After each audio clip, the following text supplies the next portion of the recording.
नमस्कार, मैं शशि प्रभा सारस्वत हिंदी विभाग में एसोसिएट प्रोफेसर के पद पर कार्यरत श्री कल्याण राजकीय कन्या महाविद्यालय सीकर।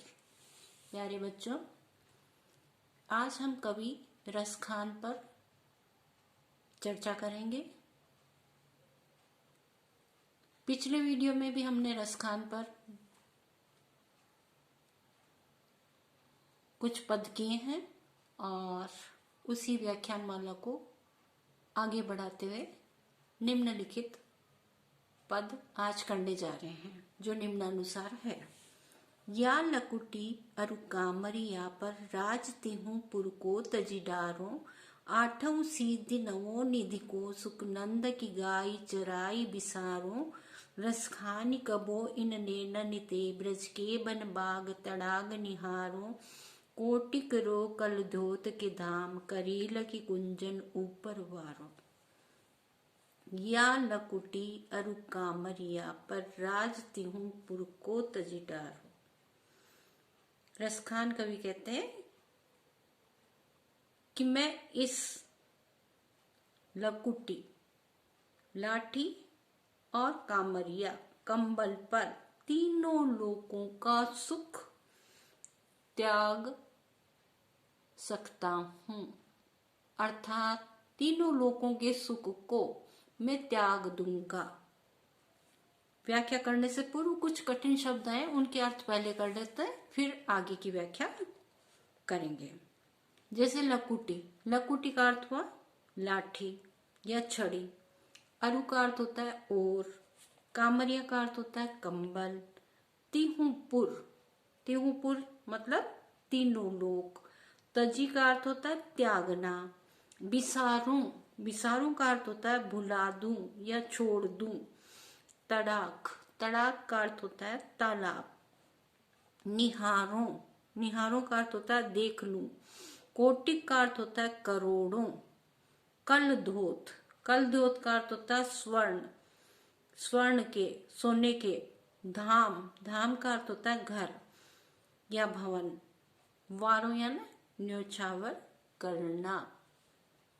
निम्नलिखित पद्य रसखान कवि द्वारा रचित सुजान रसखान से लिया गया है।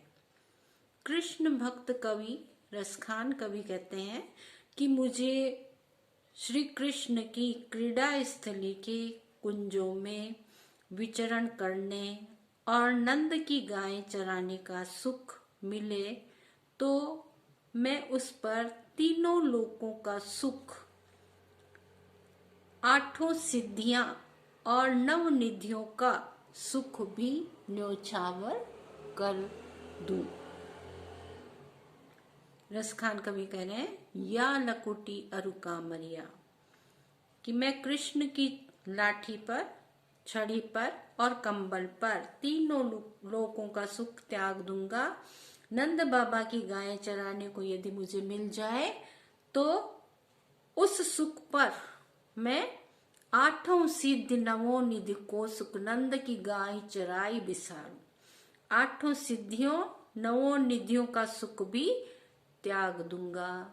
बिसारे यानी बुलाना, नंद बाबा की गाय चराते हुए आठों सिद्धियों और नव निधियों के सुख को भी भुला दूंगा।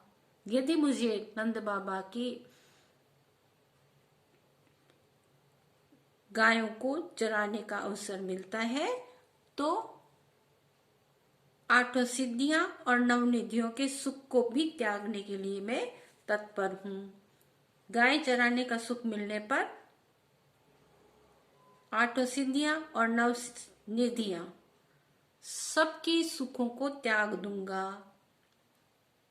रसखानी कबो इन नैनन ते ब्रज के बन बाग तड़ाग निहारो। रसखान कवि कहते हैं कि कब मेरे नेत्रों को इन नैनन ते ब्रज के बन बाग तड़ाग निहारो, कब मेरे नेत्रों को ब्रज के बाग तालाब देखने को मिले और करील के कुंजों में विचरण करने का अवसर या सौभाग्य प्राप्त होगा।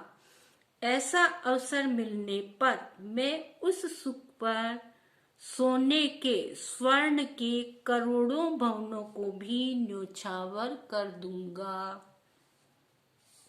रसखान कवि ये कहना चाहते हैं कि मुझे भगवान श्री कृष्ण से संबंधित ब्रज की वस्तुओं से जो सुख प्राप्त हो सकता है वह और किसी भी तरह नहीं मिल सकता। तो भगवान श्री कृष्ण से संबंध रखने वाली ब्रज प्रदेश की कोई भी वस्तु मुझे प्राप्त हो जाएगी तो उसके लिए मैं स्वर्ण, महल, आठों सिद्धियां, नवनिधियां, सभी प्रकार के सुखों को त्यागने के लिए तैयार हूं, क्योंकि भगवान कृष्ण से संबंध रखने वाली ये चीजें जब मुझे प्राप्त हो जाएगी तो नित्य प्रति मुझे श्री कृष्ण के दर्शन करने के अवसर सदैव प्राप्त होते रहेंगे। हर दिन मुझे भगवान श्री कृष्ण के दर्शन होंगे।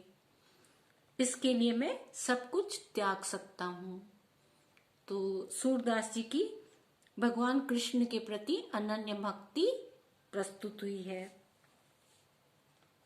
भक्त को अपने आराध्य के सानिध्य का सर्वाधिक महत्व होता है, भौतिक वस्तुओं का नहीं।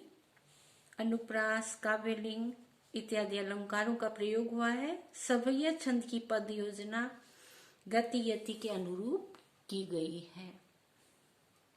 भाषा बिल्कुल सरल है, सुबोध है। तो कृष्ण की इस अनन्य भक्ति धारा को रसखान कवि प्रस्तुत कर रहे हैं कि भगवान श्री कृष्ण के दर्शन के लिए मैं नवों निधियां, आठों सिद्धियां सबको त्यागने के लिए तैयार हूँ। ब्रज प्रदेश से संबंधित जहां जहां भगवान कृष्ण से संबंध रखने वाली जो जो वस्तुएं हैं वो मुझे मिल जाती है, तो उसके बहाने प्रतिदिन मुझे प्रभु के श्री कृष्ण कन्हैया के दर्शन होते रहेंगे। तो इस छोटी सी लकड़ी और कंबल के लिए मैं तीनों लोकों के सुख को त्यागने के लिए तैयार हूँ। बहुत बहुत धन्यवाद।